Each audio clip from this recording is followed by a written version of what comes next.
Hi, Miss Tamara. My name is Dana Peterson. I received your contact info from Mr. Baker. He said you all owned your own real estate company and were a change-making couple on the island of Oahu. I just moved to Honolulu for a fresh start through the guidance of God. I believe His intention for me here is to ground myself so that I can make a way for my family. I have a very strong corporate background, ranging from sales to corporate leadership training. I'll attach my digital resume, aka my LinkedIn. I'll attach my digital resume below for your review.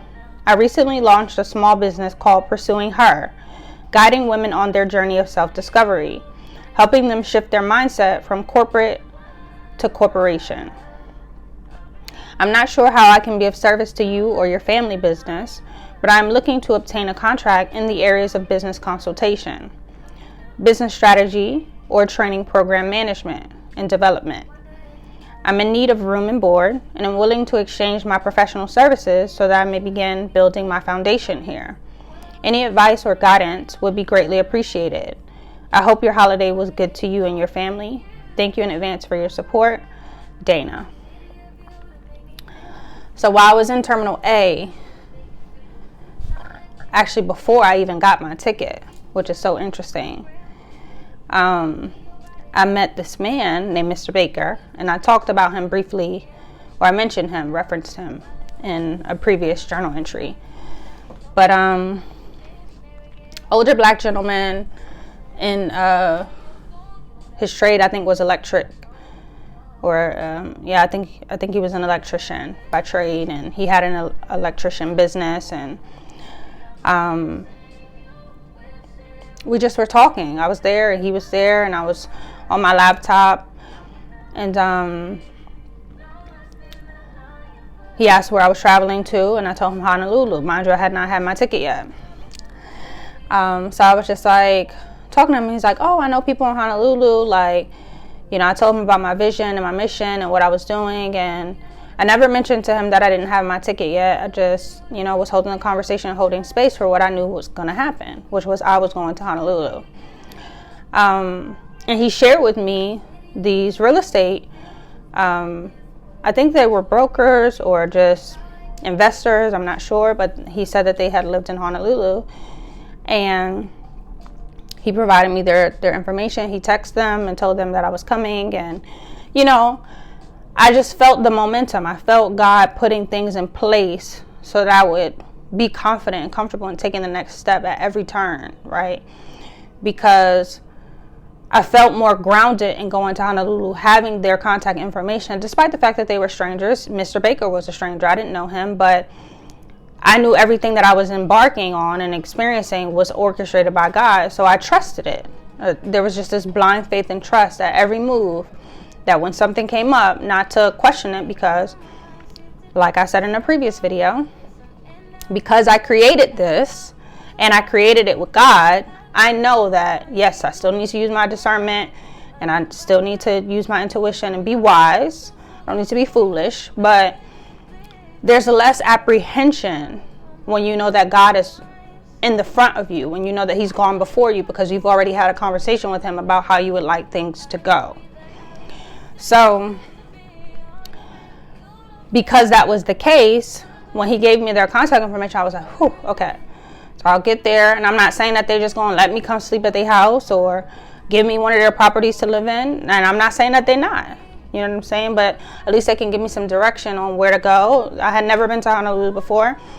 And before actually leaving the airport, I sat in the airport, which was kind of sunken into the street. So I didn't even know what Honolulu looked like for like 6 hours, because I was afraid to even go up the steps. I just kept kind of trying to find some sense of comfort and safety, sitting in like small corners and ducking off, until I knew it was time to take that next step. So I wrote this that morning that I woke up at the airport, and I'm sitting on the bench, and I'm like, well, he gave me their contact information. He hit them up, so let me see, if they'll respond. They never responded, which is totally fine.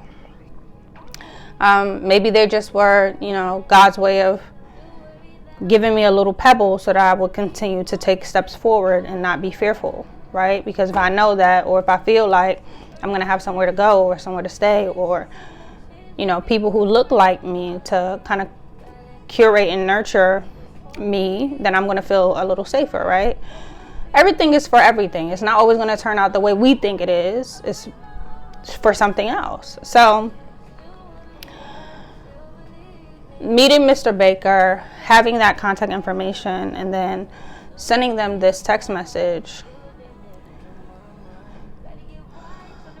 was just more proof that I was aware of my situation, that I was intentionally creating it, and that I was willing to experience whatever was necessary to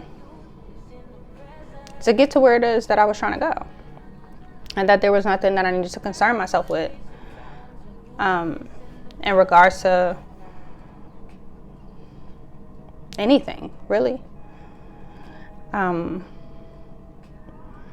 after watching, you know, Grant Cardone on the first episode of Undercover Billionaire and seeing how he, you know, approached it, I felt like this was the best way to go about it. And though it didn't result into anything, maybe Mr. Baker or Miss Tamaria, her husband, will see this and they'll be like, oh, she did text us, and maybe text me back. I mean, I'm not in Honolulu, but I'm going back there at some point. So, but anyway, I say all of that to say, when you want something, you don't always have to physically go after it.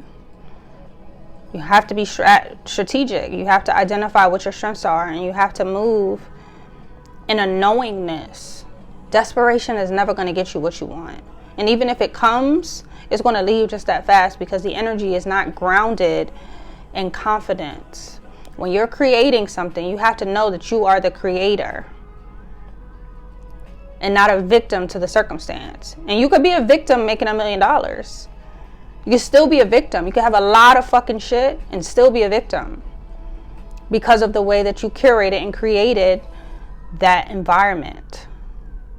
And once you create largely from a lack mindset, in order to get what you really desire without having to be in that energy, you have to release everything you created in that energy, which is why people go up so fast and they come right back down.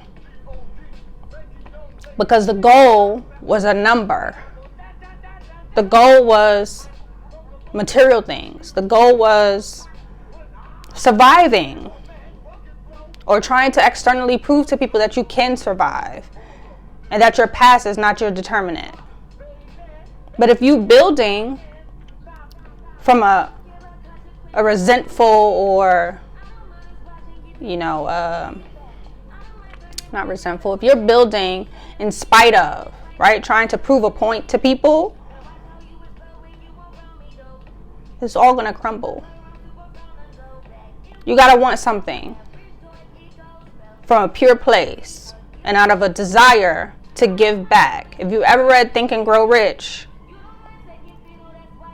the way to experience your golden dream, your golden desire, is to first have in mind what you're going to give.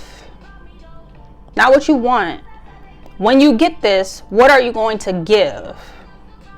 And when you build without knowing what you're going to give, you can't keep that. You can't keep it. And you can't keep it happily. You'll keep it stressed out. You'll keep it burnt out. But you won't keep it in peace. You won't keep it in gratitude, in fulfillment, in joy. You'll keep it in chaos. Like, comment, subscribe. Follow me on Instagram at simply_DP. Thank you so much for being here. Thank you for kicking it with me. Thank you for riding. Don't die. Yeah. Bye.